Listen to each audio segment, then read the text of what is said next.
Guys, welcome back to episode number 4 of J&H in the Comic Wasteland. Today we're going to be reviewing issue number 22 of Wicked and the Divine. Before we begin, Joe is going to give us like a brief overview of how it began, and then we're going to move on to issue number 22.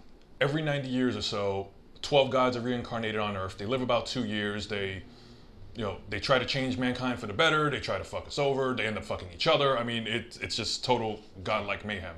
So where our story picks up is, I believe it's 2013 or 2014. We're introduced to Laura Wilson. She's our point of view character. Total fangirl, goes to all the God events, browses all the websites, and she meets Lucifer.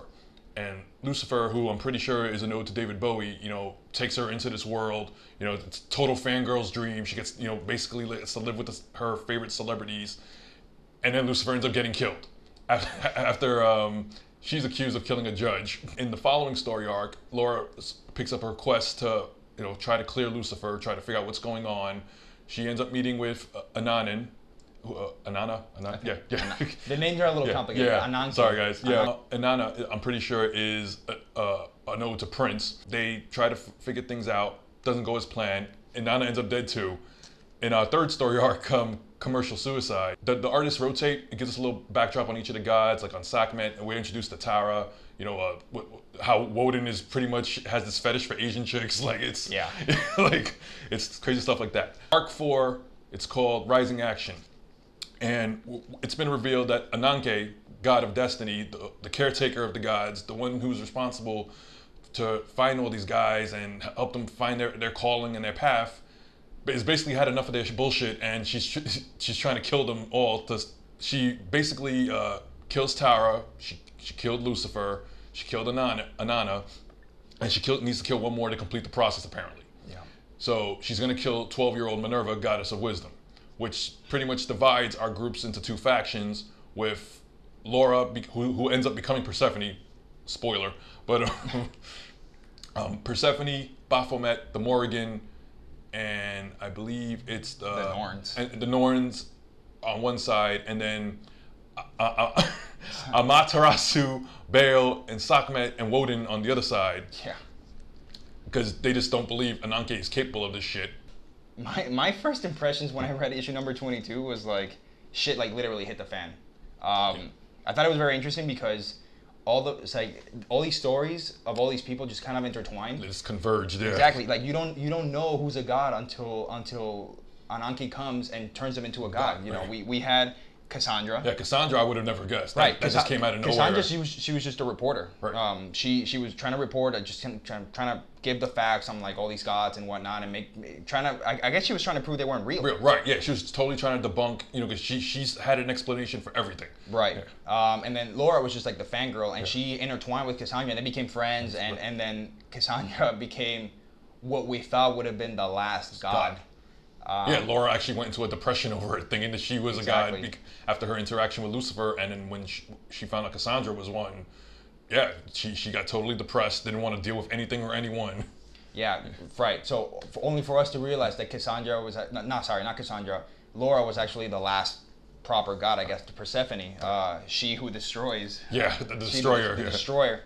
So Ananke willingly chose to kill Laura. Because as obviously Persephone is a destroyer, then she would just ruin everything. But what we don't know is there's some kind of darkness on the rise. So Ananke's trying to figure that out, and the gods don't believe that there's something coming. So obviously they're trying to stop her from killing all the rest of the gods, but she's actually on a mission. So I guess she plays devil's advocate in this case. Yeah, I think you could say that, because it's like she's trying to, I guess, maybe jumpstart the next generation, because she feels that this current crop can't handle the great darkness. Right, they're too conceited. Yes, they're too conceited. Yeah. All they think about is sex. Yeah. Their fans, their fame. How many followers they have, Exactly, it's ridiculous. Obviously, obviously they're making fun of today's culture, right? Right? Everything's like Snapchat, Instagram, all that social media bullshit is exactly what's being represented by gods, and people are just eating that shit up, right? But as we soon realize, obviously Persephone, aka Laura Wilson, is alive. She's trying to prove to everyone that Ananke is actually the bad one. She's the one killing everyone, because she killed Lucifer in front of everyone. But obviously, when she killed Lucifer, that was because Lucifer was out of control. She kind of went on a rampage. Yeah. Right. So then they try to bring in Bale, bring in Sekhmet, bring in Woden. The only one that jumps ship is Bale, but then we realize that Woden also is ready to bail as well. So I see what you did there. Yeah. And Sekhmet, who ironically looks just like Rihanna, gets betrayed by Bale. Obviously, they knock her out, and then they move on. She eats people. Yeah. She does eat people. She's super fucked up. Yeah. She ate her father or something like that. Yeah. No, she's super weird. She thinks she's a cat, and you know that's she's not to be trusted. Anyway, so they move in, they get everyone on board, they go into this fortress. Turns out Woden was making a machine for Ananke.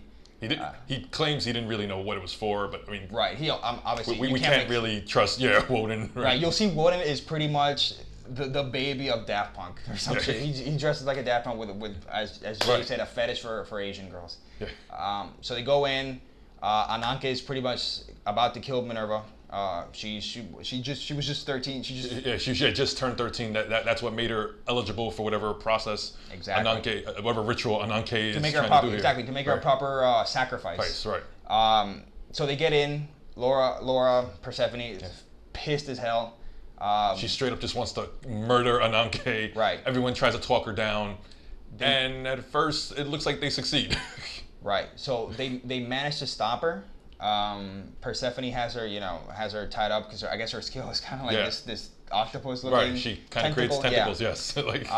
So they stop her, and then Bale talks her down from killing Ananke because obviously Ananke may be doing like some fucked up shit, but she's still their caretaker. She's like the god of destiny, and she's the one that brings them back every 90 years. And Laura was ready to let go, except she realized, well, you know, my little sister was in that house too that you made explode. Like I understand, like you killed Inanna, you killed Lucifer, you killed my parents, but you killed my sister. And she can almost forgive that, right? She can almost forgive until she thought about my little sister had a future too, but now we won't know. No. And it's weird too because you see there's these very particular moments in the books where when they're about to kill someone by snapping their fingers, that's their whole deal. They always give a close-up of the victim, and they always say "don't." Like they know what's coming, but it's always just the word "don't," and then chaos ensues, and they explode their heads or whatever it is their skill is.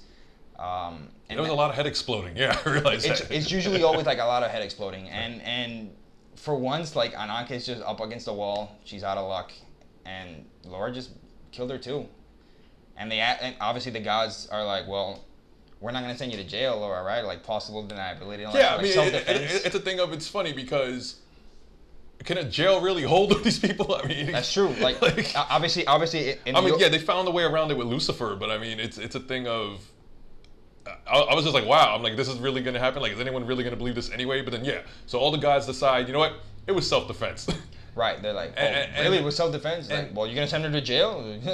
Amaterasu and Minerva were kind of unnerved by this at first. They're like, wait, we got to lie? Wait a minute. I'm not, they weren't necessarily cool with that. And even Cassandra had a problem at first. But then Bale, reiterates, guys, it's either this or Laura's going to jail.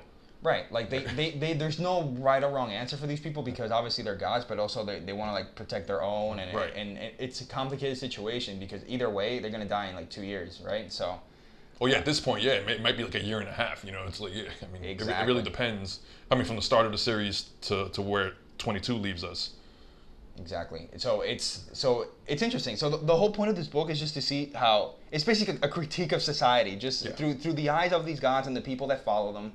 And you see how like their lives are just their problems might not seem that mundane, but they really are. They're just trying to get their shit straight. They have 2 years to live. They were regular people one day, and then the next day they're not. Exactly. So like those human things, right? Exactly. Like having human emotions and problems didn't go away. All it is now is just now they have all this godlike power and all this fame, and they don't know how to handle it. That's the thing I got from this is that like still they're regular people.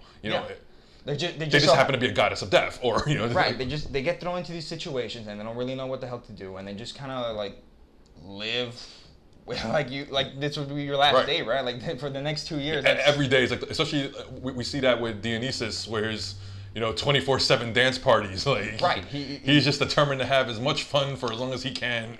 Exactly. And bring in as many people as he can to enjoy it with him. That's pretty much it. So and That's good. So now we see. So now Ananke's is like dead, or at least from our perspective, she's dead. So now we're gonna see what's gonna happen going forward. We have no idea what's gonna happen because now there's no one to like take care of these people. There's no. These guys got to figure stuff out on their own now. Yeah. There's no policing these guys now. So now we're gonna see. We're gonna actually go back in time. Yeah, we're gonna go back in time for the September issue is the 1831 special, which was previously referenced, and I believe either Faust Act or Pandemonium. And then we come back in November with this really nice cover of the Morrigan. So I mean, yeah, the Morrigan is a very interesting character. She has the whole 3-in-1, right? The whole 3-in-1, and each and every one does a different thing. But obviously, we don't want to like tell you each and every aspect of the character. We want you guys to go in and experience it yourselves. So I really like this book. It's one of the most forward-thinking, progressive books on the market right now, especially from Image. I mean, you have gay characters, you have trans characters. According to Kieron Gillen, we're gonna have lesbian characters. I mean, this is.